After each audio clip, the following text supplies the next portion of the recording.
میدان میں امام حسین اور یزید ان کے بیچ میں جنگ ہو ہی نہیں. توجہ چاہتا ہوں علیہ اسٹیج تھوڑی سی. ان کے بیچ میں جنگ نہیں ہوئی. اب آپ کہیں گے کہ میں نے 1 تاریخ سے لے کر 10 تک سنا کہ کوفہ میں امام مسلم شہید ہوئے, ان کے بچے شہید ہوئے, میدان کربلا میں پانی بند کیا گیا, بازو کٹے, جسم پر گھوڑے دوڑے, اور آپ یہاں بیٹھ کر کہہ رہے ہیں کہ جنگ ہی نہیں ہوئی, گردنیں کٹی. امام حسین کے بھائی عون بن علی, فضل بن علی, عباس بن علی, عثمان بن علی, عمر بن علی, ان لوگوں نے اپنی قربانی پیش کی. حضرت قاسم شہید ہوئے, علی اکبر شہید ہوئے, علی اصغر شہید ہوئے, سب نے اپنی اپنی قربانیاں پیش کی. کسی نے پیاس کو برداشت کیا, جسم پر گھوڑے دوڑے, ہڈیاں چکنا چور ہو گئی, خیموں کو جلا دیا گیا, ظلم و ستم کے پہاڑ ڈھائے گئے. لیکن آپ کہہ رہے ہیں بیٹھ کر کہ کربلا کے میدان میں جنگ نہیں ہوئی. جنگ ہوئی ہے, لیکن یزید اور امام حسین کے درمیان میں نہیں ہوئی. ہمیں جب ان دونوں کے درمیان میں جنگ نہ تھی تو جنگ تھی کیسی؟ تو سنو, کربلا کی جنگ یزید اور حسین کے بیچ میں نہ تھی. اگر کربلا میں جنگ ہوئی ہے تو شریعت اور طبیعت کی جنگ ہوئی ہے. شریعت اور طبیعت کی جنگ ہوئی ہے. یزید چاہتا تھا اپنی طبیعت چلائے, یزید چاہتا تھا اپنی طبیعت چلائے. جو میرا دل کرے ہم وہ کرے, میرا دل کرے نماز نہ پڑھے, میرا دل کرے گناہ کرے, میرا دل کرے سنتوں کو ہلکا کر دے, میرا دل کرے جس طریقے سے چاہے گناہوں کو عام کرے. جو میرا دل کرے وہ کرتے جائے. لیکن میرے حسین نے کہہ دیا, اے یزید اور یزیدیوں, حسین کی گردن کٹے گی, قاسم شہید ہوگا, عباس کے آنسو کٹیں گے, سکینہ پھانسی رہے گی, میرے بھائی قربان ہو جائیں گے. حسین سب کچھ برداشت کر لے گا, لیکن نانا کی شریعت مٹ جائے تو حسین برداشت نہیں کرے گا. اس لیے اے یزیدیوں سنو, میں کربلا میں آیا, میں نے گردن کٹوائی, اپنے بچوں کو شہید کرایا, اپنے بچوں کی قربانی پیش کی ہے. لیکن اب قیامت تک یزید کی طبیعت نہیں, اگر چلے گی تو نانا کی شریعت چلے گی. اگر چلے گی تو نانا کی شریعت چلے گی. تو کر اپنی مرضی. تو کچھ لوگوں نے کہا کہ حسین اگر موقع ہے تو چاہو تو اپنے بچوں کو بچا لو, اپنے آپ کو بچا لو, اپنے گھر بار کو بچا لو, اپنے خاندان والوں کو بچا لو, سب لوگوں کو بچا لو. آؤ میں بتاتا ہوں تاکہ بات سمجھ میں آ جائے. اجمیر شریف گئے, میں نے دیکھا شاہجہانی مسجد ہے, سندلی مسجد ہے, اکبری مسجد ہے, اولیاء مسجد ہے. میں یہاں آیا, میں نے آ کر اس مسجد میں نماز پڑھا. یہ حضرت روپن شاہ علیہ رحمت و رضوان کی یہ مزار مقدس. میں نے یہاں مسجد دیکھا, مانک پور گیا, میں نے وہاں بھی مسجد دیکھا. میں خواجہ کلک عبدال کی بارگاہ میں گیا, میں نے وہاں مسجد دیکھا. میں الہ آباد گیا, میں نے وہاں مسجد دیکھا. میں نے کہا یہ بزرگوں کے مزار کے پاس مسجد کس لیے ہے؟ تو روحانیت کے طور پر جواب آتا ہے, غلام تمہیں جانا نہیں کیا, یہ جتنے آرام کرنے والے ہیں یہ امام حسین کے غلام ہیں, یہ امام حسین کے غلام ہیں. اور انہوں نے ڈنکے کی چوٹ پہ کہہ دیا کہ کربلا میں میرے حسین نے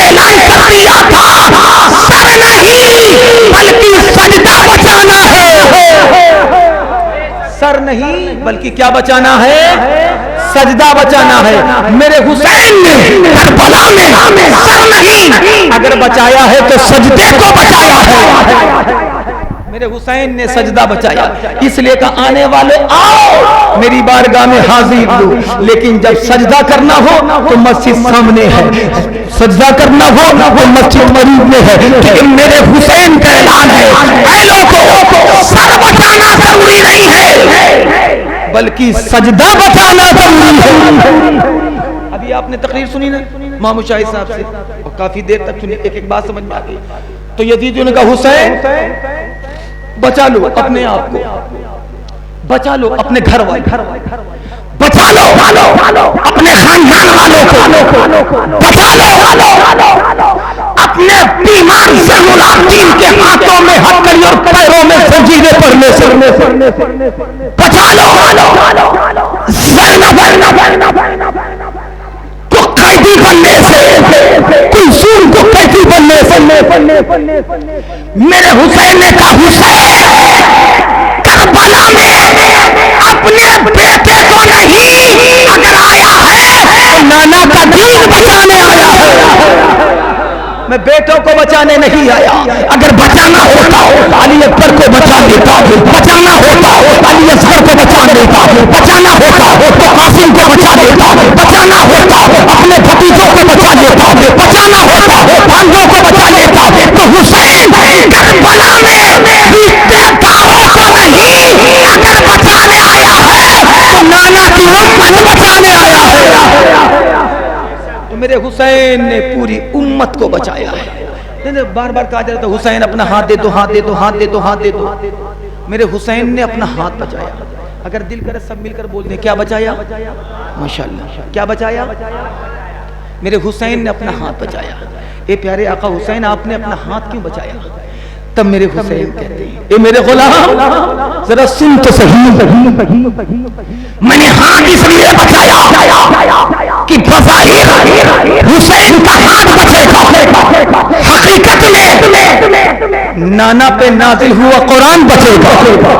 بظاہر حسین کا ہاتھ بچے گا, حقیقت میں میرے نانا کی شریعت بچے گی. بظاہر حسین کا ہاتھ بچے گا, حقیقت میں نانا کا فرمان بچے گا. بظاہر میرا ہاتھ بچے گا, حقیقت میں نماز بچے گی. بظاہر حسین کا ہاتھ بچے گا, حقیقت میں اذان بچے گی. بظاہر حسین کا ہاتھ بچے گا, حقیقت میں مسجدیں بچے گی. بظاہر حسین کا ہاتھ بچے گا اور حقیقت میں قیامت تک کے لیے یہ میرے نانا کی امت بچ جائے گی. اے حسین آپ نے ہم سب کو بچا لیا, پوری امت کو بچا لیا. میرے امام حسین کا احسان ہے جو صبح قیامت تک رہے گا. آؤ پیارے میں بتاتا ہوں, میرے حسین نے گردن کو کٹا دیا, میرے حسین نے اپنے خانوادے کو قربان کر دیا, میرے حسین پیاسے رہے, میرے حسین نے سب کچھ اپنا قربان کر دیا, لیکن شریعت کو بچا لیا, قرآن کو بچا لیا, نماز کو بچا لیا, دین اسلام کو بچا لیا, یہ پوری ملت کو بچا لیا اور تمام مومنین کے ایمان کو بچا لیا. اور حسین نے ایسا بچایا ہے کہ صبح قیامت تک کوئی یزیدی اگر چاہے کہ غلام حسین کے ایمان سے کھلواڑ کر لے, وہ جان سے تو کر سکتا ہے لیکن ایمان سے کھلواڑ نہیں کر سکتا ہے. یہ میرے امام حسین کی کرم نوازی ہے, یہ میرے آقا حسین ہے. حضرات آؤ میں بتاتا ہوں, میرے امام حسین رضی اللہ تعالیٰ عنہ نے آپ نے کربلا کے میدان میں اسلام کو بچایا ہے, قرآن کو بچایا ہے, شریعت کو بچایا ہے, نماز کو بچایا ہے, لیکن آپ کو کربلا کے میدان میں شہید کر دیا گیا. ظالموں نے سوچا کہ ہم نے حسین کو قتل کر دیا, ہم نے حسین کو مار دیا, ہم نے حسین کو شہید کر دیا, لیکن وہ ظالم یہ نہیں جانتے تھے کہ میرے آقا حسین ہے, میرے مولا حسین ہے. جب حسین کربلا آئے تھے تو کربلا کی ریت پکار پکار کر کہہ رہی تھی حسین ہم دکھ کی جگہ ہیں، ہم مصیبت کی جگہ ہیں، ہم غم کی جگہ ہیں، ہم تکلیف کی جگہ ہیں، لیکن وہی کربلا میرے حسین کے آنے کے بعد سے پکار پکار کر کہتی ہے آپ کا قدم پڑ گیا، اب ہم دکھ کی جگہ نہیں بلکہ زمانے کے لیے شفا کی جگہ بن گئے ہیں۔ اب لوگوں کو شفا ملا کرتا ہے۔ لوگوں نے سوچا ہم نے حسین کو قتل کر دیا، ہم نے حسین کو مار دیا، ہم نے حسین کو ختم کر دیا، اب ہمارا کام آسان ہو گیا ہے، اب ہم جو چاہیں گے وہ کیا کریں گے۔ لیکن میرے حسین نے یہی تو بتا دیا، اے ظالمو، حسین نے گردن کٹوائی ہے لیکن دین کی حفاظت تب بھی کر رہا تھا، اب بھی کر رہا ہے، اور قیامت تک حسین دین کی حفاظت کرتا رہے گا۔ ظالموں نے سوچا ہم نے حسین کو مار دیا، ہم نے حسین کو ختم کر دیا، لیکن پیارے کربلا کا ذرہ ذرہ آج بھی پکار رہا ہے اور صبح قیامت تک پکارتا رہے گا۔ کیا کہ تو زندہ ہے واللہ، تو زندہ ہے واللہ، میری چشم عالم سے چھپ جانے والے، تو زندہ ہے واللہ، تو زندہ ہے واللہ، میری چشم عالم سے چھپ جانے والے۔ اگر اجازت ہو تو 1-2 منٹ میں 1-2 باتیں اور عرض کر دوں۔ محبت سے درود پاک پڑھ لیجئے، اللہم صلی علی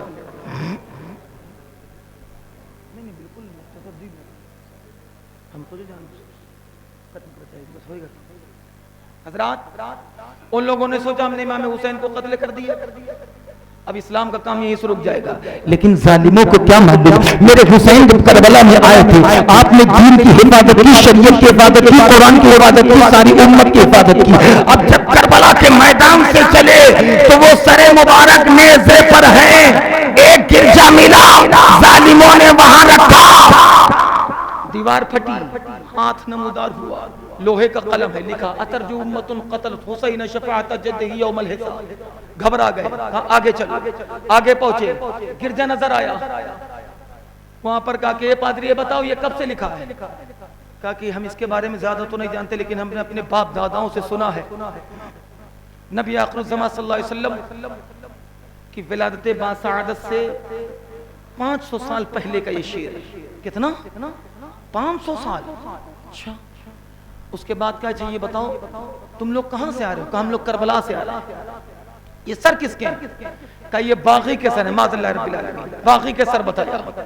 وہ سارے سروں کو دیکھتا رہا، تاریخ گواہ ہے امام حسین کے سر مبارک پر نگاہ پڑتی ہے، پادری کی نگاہ جمی کی جمی رہ جاتی ہے اور پکار کر کہتا ہے واللہ کس کا سر ہے یہ جو کٹنے کے بعد بھی اتنا حسین و جمیل معلوم دے رہا ہے؟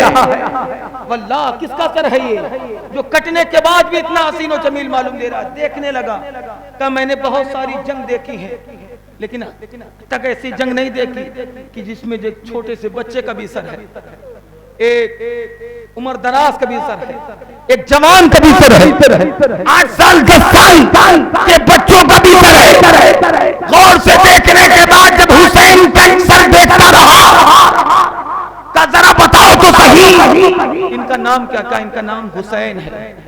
کہا حسین؟ ان کے بابا کا نام؟ کہا علی مرتضیٰ۔ کہا ان کی ماں کا نام؟ فاطمہ زہرا۔ ان کے نانا کا نام؟ کہا جناب محمد رسول اللہ صلی اللہ علیہ وسلم۔ کہا ظالموں، جملے کے ہیر پھیر سے اگر تم چاہو کہ ہم بچ جائیں تو نہیں بچ سکتے ہو۔ تم نے جس نبی کا کلمہ پڑھا اسی نبی کے نواسے کو شہید کر دیا، اور شہید کرنے کے بعد ان کے سر مبارک کو نیزے پر لگا کر کے گھوم رہے ہو، ان کے سر مبارک کی توہین کر رہے ہو۔ بہرحال جو تم نے کیا اس کا انجام تمہیں بھگتنا پڑے گا، ایسا کرو ان کا سر مبارک ہمیں دے دو ایک رات کے لیے، 10,000 تیار ہو گئے۔ کیوں نہ تیار ہوتے؟ اسی مال دنیا کے لیے، دنیا کو وسیع کرنے کے لیے، دنیا کو بڑھانے کے لیے، اور اسی دنیا کی دولت کے چکر میں انہوں نے اپنی عاقبت کو تباہ کیا تھا، اپنی عاقبت کو برباد کیا تھا، اپنی عاقبت کو خراب کر ڈالا تھا۔ 10,000 درہم کے بدلے امام حسین کا سر دے دیا۔ اب اس نے لیا تو یوں نہ رکھ لیا، صندلی چوکی لایا، مخملی کلاب بچھایا، اس پر عطر گلاب کیوڑا چھڑکا، اس کے بعد سر حسین کو ادب کے ساتھ رکھ دیا، رکھنے کے بعد معدب کھڑا ہو گیا، دیکھتا رہا اور سرجستہ زبان سے پکار اٹھا، اے آقا حسین، یہ سمجھتے ہیں انہوں نے آپ کو مار دیا، لیکن میں کہتا ہوں آپ مرے نہیں ہیں، جیسے کل زندہ تھے ویسے آج بھی زندہ ہیں۔ اب وہ پادری کہتا ہے اے آقا حسین جیسے آپ کل زندہ تھے ویسے آج بھی زندہ ہے۔